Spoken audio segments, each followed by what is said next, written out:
श्री स्वामी समर्थ अवधूत चिंतन श्री गुरुदेव दत्त. नमस्कार मंडळी, आपल्या कृपा त्या स्वामीरायाची या यूट्यूब चॅनलमध्ये तुमचे स्वागत आहे. ब्रह्मांड नायक श्री स्वामी समर्थ महाराजांच्या कृपेने तुमचा दिवस आनंदात जावो आणि तुमच्या सगळ्या चांगल्या इच्छा पूर्ण हो ही स्वामींचरणी प्रार्थना.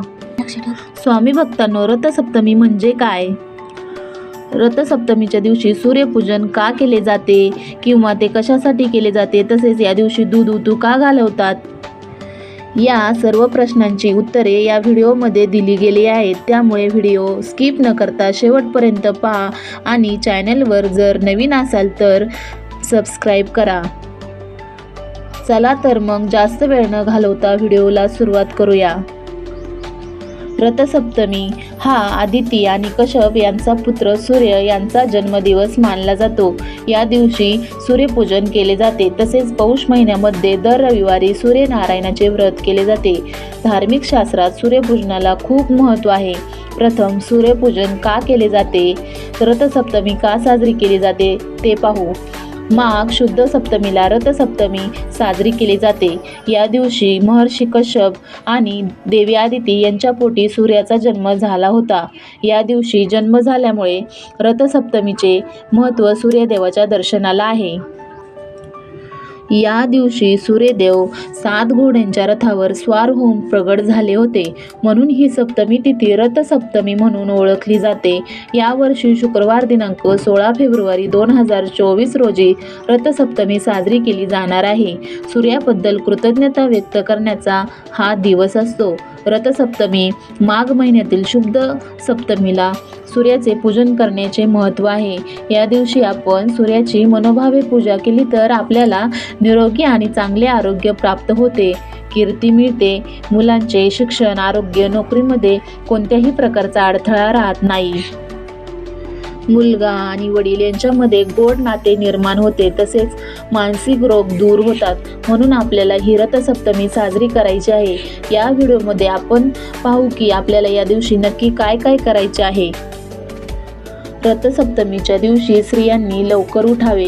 नंतरचे पहिले काम म्हणजे तुम्हाला सूर्यदेवांना अर्घ्य द्यायचे आहे. हे अर्घ्य देताना तांब्याच्याच भांड्याची निवड करा. अर्घ्य हे सूर्य उगवताना द्यायचे असते.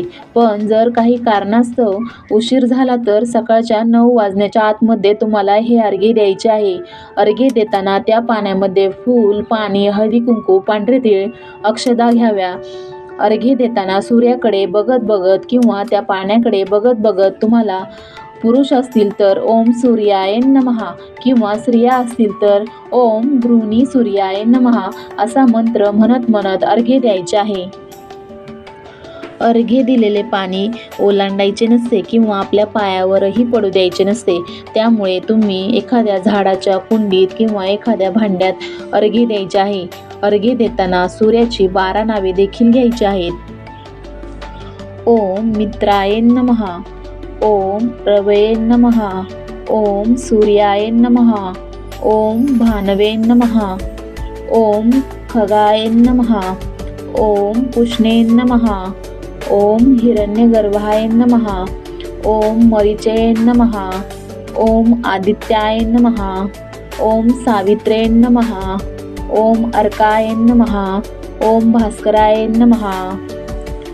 ही 12 नावे घेऊन तुम्ही अर्घ्य देऊ शकता. किंवा ओम भूर्भुवस्वः तत्सवितुर्वरेण्यं भर्गो देवस्य धीमहि धियो यो नः प्रचोदयात् हा गायत्री मंत्र म्हणून देखील अर्घ्य देऊ शकता. अर्घ्य देऊन झाल्यानंतर लगेचच तुळशीची पूजा करायची आहे. महत्त्वाची टीप म्हणजे रविवारी तुळशीचे व्रत असल्याने रविवारी तुळशीला कधीही पाणी घालू नये. तसेच स्त्रियांनी कधी तुळसही तोडू नये. गरज असेल तर कोणाकडून तोडून घ्यावी. तसेच हाच नियम तुम्हाला एकादशीच्या दिवशी देखील पाळायचा आहे. तुळशीला तुम्ही हळद आणि दूध अर्पण करू शकता. तसेच तुळशीला धूप दीप प्रज्वलित करून ओवाळायचे आहे, फूल व्हायचे आहे. आपल्या कपाळाला सुद्धा हळदी कुंकू लावून आपण तिला नमस्कार करायचा आहे. या पद्धतीने तुळशीची पूजा झाल्यानंतर सूर्यनारायणाची पूजा आपल्याला मांडायची आहे. सूर्याच्या किरणांपासून मिळणारा सूर्यप्रकाश आपल्या आरोग्यासाठी खूप चांगला असतो. व्हिटॅमिन डी हे जीवनसत्व आपल्याला त्या किरणांपासून मिळत असते. आरोग्य चांगले राहते. रथसप्तमीच्या दिवशी तुम्हाला खऱ्या सूर्यनारायणाची पूजा तर करायचीच आहे, परंतु रथावर बसलेल्या सूर्यनारायणाची देखील पूजा करायची आहे. या दिवशी सूर्यरथाचे चित्र काढून त्याचे पूजन करायचे असते. अंगणात दीप प्रज्वलन करून भाताचा नैवेद्य सूर्याला दाखवला जातो. सूर्य रथाला असणारे 7 अश्व आठवड्यातील 7 वार दर्शवतात. तसेच रथाचे 12 चाके 12 राशीचे प्रतीक मानले जाते. सूर्याची कृतज्ञता व्यक्त करण्याचे दिवस म्हणजे रथसप्तमी. हिंदू धर्मामध्ये निसर्गाला देव मानले आहे. मकर संक्रांतीनिमित्त सुरू होणारे हळदी कुंकू समारंभ रथसप्तमीला समाप्त होतात. रथसप्तमीला धार्मिक आणि वैज्ञानिक अशी दोन्ही कारणे सांगितली आहेत. रथसप्तमीला आरोग्य सप्तमी असेही म्हणतात. आता रथसप्तमीची पूजा मांडणी कशी करायची ते पाहूया. रथसप्तमीच्या दिवशी ही पूजा सकाळीच मांडायची आहे. ग्रामीण भागात ही पूजा अंगणामध्ये किंवा तुळशी वृंदावनाच्या बाजूलाच मांडतात. शहरात फ्लॅट सिस्टीम असल्यामुळे ही पूजा घरच्या घरी तुळशी वृंदावन ठेवून त्याच्या बाजूला देखील मांडू शकतो. आता एक पाट घ्यायचा आहे. त्यावर एक लाल किंवा पिवळ्या रंगाचे वस्त्र अंथरून घ्यायचे आहे. कोणत्याही पूजेला पहिला दिवा प्रज्वलित करायचा असतो, म्हणून दिवा प्रज्वलित करून दिव्याची पूजा करून घ्यायची आहे. अक्षदा, हळदी, कुंकू आणि फुले दिव्याला वाहून घ्यायची आहेत. त्यानंतर आपल्याला गणपती बाप्पाची स्थापना करायची आहे. त्यासाठी विड्याची जोडपान घेऊन त्यावर अक्षता ठेवून हळदी कुंकू वाहायचे आहे. गणपती बाप्पाला 11 वेळा ओम गण गणपते नमः म्हणून अभिषेक करून पाटावर मूर्ती स्थापन करायची आहे. हळदी कुंकू, अष्टगंध, अक्षता, फुले वाहून गूळ खोबऱ्याचा नैवेद्य दाखवायचा आहे. नंतर सूर्यदेवाची तांब्याची प्रतिमा असेल तर ठीक आणि नसेल तर रांगोळीने सूर्यदेवाचे चित्र काढायचे आहे आणि त्याची पूजा करायची आहे. एखाद्या पेपरवर 7 घोड्यांचे रथाचे चित्र काढून त्याचीही पूजा करू शकता. सूर्यदेवाची पूजा करताना ओम सूर्याय नमः किंवा तुम्हाला येत असलेला कोणताही मंत्र म्हटला तरी चालेल.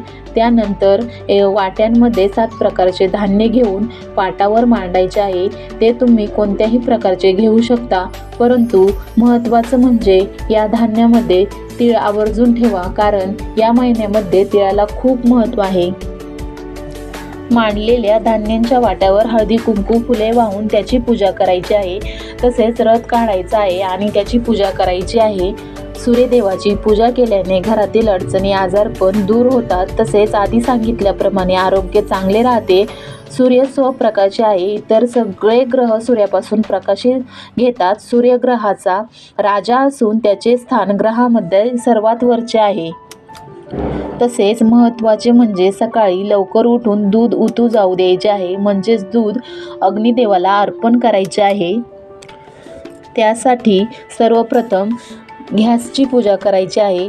त्याला ओल्या कुंकवाने किंवा हळदीने स्वस्तिक काढून अक्षता फुले वाहून घ्यायची आहेत. धूप आणि दीप देखील दाखवायचा आहे.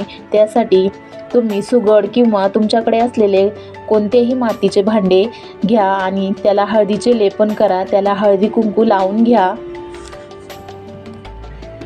त्या भांड्यात दूध घालून त्यात थोडी साखर टाकून ते दूध तापवून थोडे उतू घालवायचे आहे आणि नंतर गॅस बंद करायचा आहे.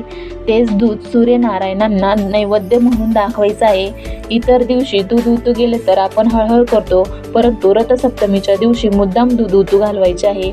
याचे कारण असे की ज्या बाजूने दूध उतू जाईल त्या बाजूने समृद्धी येते असं म्हणतात. तो सूर्यनारायणांना दाखवलेला नैवेद्य आपण नंतर ग्रहण करायचा असतो. अनेक जण माघ चतुर्थीपासून ते रथसप्तमीपर्यंत हे व्रत करतात. तसेच रथसप्तमीचा दिवस दान धर्मासाठी अत्यंत शुभ मानला जातो. तसेच ही पूजा केल्यानंतर शेवटी मनोभावे नमस्कार करायचा आहे आणि आपली दुःखापासून मुक्ती व्हावी अशी प्रार्थना आपल्याला सूर्यदेवाला करायची आहे.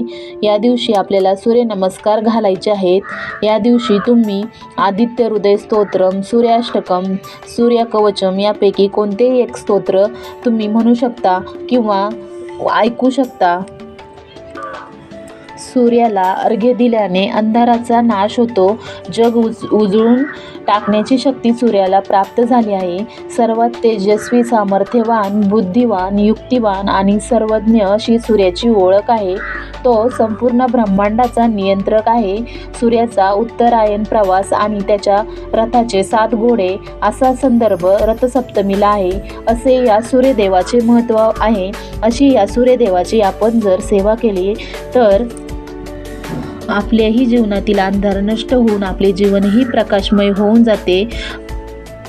अडलेली कामे मार्गी लागतात. असे या सूर्यदेवाचे महत्त्व आहे. स्वामी भक्तांनो, असेच महत्त्वपूर्ण व्हिडिओ पाहण्यासाठी व्हिडिओला लाईक करा, शेअर करा आणि चॅनेलला सबस्क्राईब करा आणि नोटिफिकेशन बेल चालू करा. आणि सगळ्यांनी एकदा म्हणा, श्री स्वामी समर्थ, जय जय स्वामी समर्थ.